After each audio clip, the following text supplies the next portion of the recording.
It's not a clickbait. This thing is actually stuck at the blue screen of desk right after the fourth step of initial setup. I can't enter the menu, can't use smart features, it won't even display anything from Mac connected to it. F. Frustration. Continue watching if you want to know more about my experience with Samsung M8 Smart Monitor. 99% of reviews about new 32 inches Samsung M8 Smart Monitor out there are very positive. I could find just a couple with minor complaints about build quality, viewing angles, and crappy speakers. This $700 Samsung monitor comes with Samsung Tizen OS pre-installed, so it's not only a big monitor but it also doubles as a small TV. Unboxing was a breeze.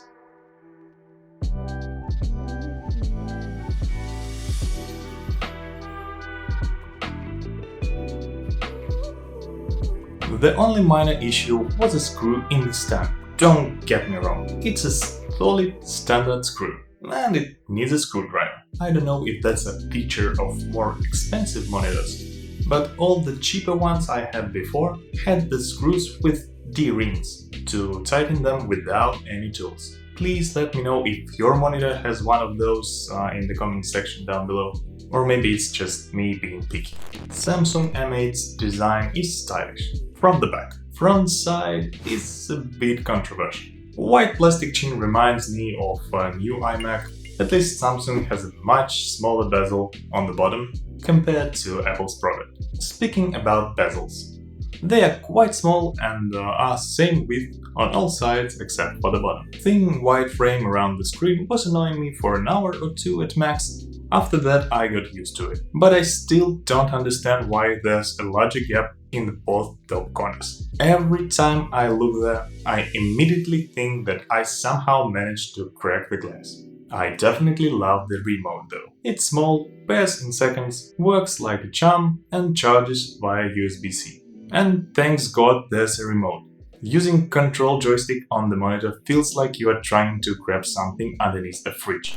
Back to the setup issue. I tried to turn monitor off and on, but that didn't work. Okay, I thought, no big deal. Let's try to set it up in another way. I had to reboot and start it all over. This time via the phone. Scanned QR on the monitor. It opened SmartThings app that you can download on iOS and Android and which comes pre-installed on Samsung phones. And then I followed instructions on the phone. If you've paid attention, all the setup process was in Turkish. That's because I bought official monitor here. And the second reason, Samsung won't let me select the language during initial installation. I found one review where I can clearly see language selection available at the start of setup, so this may be just a local issue. Nevertheless, this time setup worked. Kinda. It let me complete the setup, connecting my M1 MacBook Air via Type-C worked too, and I was happy, right before I tried to open YouTube app on the monitor. YouTube app wasn't installed from the box, so I proceed to installation. Clicking install led to an error. I tried installing Netflix, Spotify, all with the same result. Reboot, switching to different Wi-Fi network, connecting to a mobile hotspot, full reset, and a new installation with the Samsung Fresh account, nothing helped. Moreover, when I tried to change language in the settings, that option was grayed out. So I had my Samsung monitor with menu in Turkish and no apps. At least I finally was able to switch language. Somehow playing with different Wi-Fi settings unblocked the option in the menu and I could set my monitor to English. At least now I saw up install errors in the language I can understand.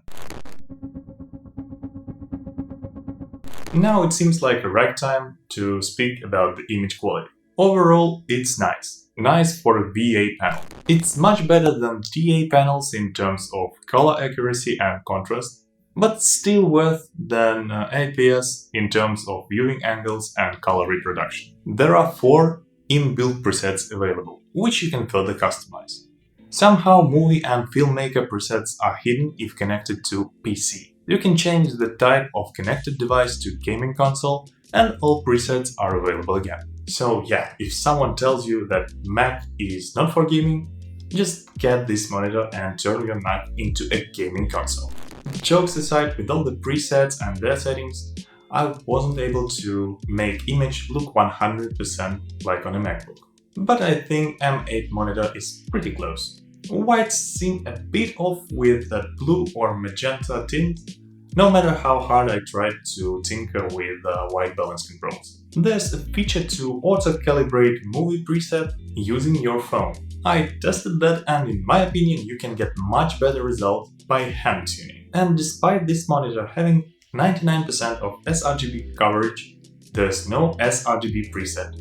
What a bummer. So if you want to do professional color work, M8 is not an option for you. Viewing angles aren't great, typical for VA panels, but with this larger 32-inch screen, you can see some color desaturation on the far sides even when you're looking straight onto the monitor. And there's a noticeable vignetting at the bottom, which is in reality not that terrible. Backlight is uniform and contrast is great with no light bleeds comparing to cheap and mid-range IPS panels. M8 gets up to 400 nits, which is bright enough. It has matte finish, so minimal light reflection there. The minimum brightness could be lower though. Monitor has HDR10 Plus support, but won't play HDR content from MacBook connected via USB-C. USB Type-C connection allows up to 65 watts charging, and monitor has one more USB-C on the back to connect to your Type-C hub. Sometimes accessories connected via that USB Type-C hub won't be recognized, and you'll have to turn the monitor off and on again. Magnetically attached webcam is decent for conferencing. I also appreciate that privacy cover, which is also magnetic by the way. But I don't understand why there's no option to lower the camera. There will always be a lot of space above your head. And I tried to connect the camera directly to my MacBook via third-party USB Type-C cable, but that didn't work. Speakers are okay and will get quite loud, but at higher volumes they sound really bad.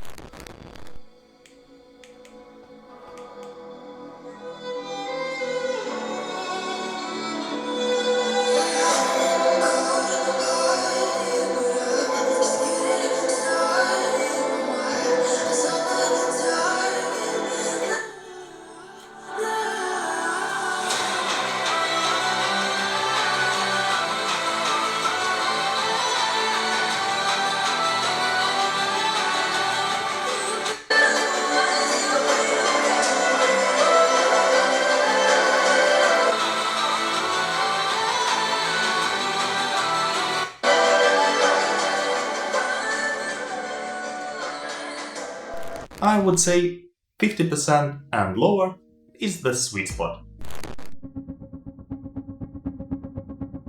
Going through all that stages of acceptance, I'm now thinking about keeping or returning this monitor. Now it actually depends on Samsung support. I'll leave an update in the pinned comment or maybe shoot another video if this story will have more to it. So subscribe to this channel if you haven't already. If Samsung support will be able to solve the issue with the app installation, I'll probably be keeping this monitor. It's controversial, it has its downsides, it's buggy, but I like it more than I hate it. But if Samsung support won't be able to do anything about that, then I'll probably be searching for some alternative. What would you do? Let me know. Thanks for watching this video up until its end, and see you in the next videos. Oh, and if you have an idea if I can do anything about that issue myself, let me know too.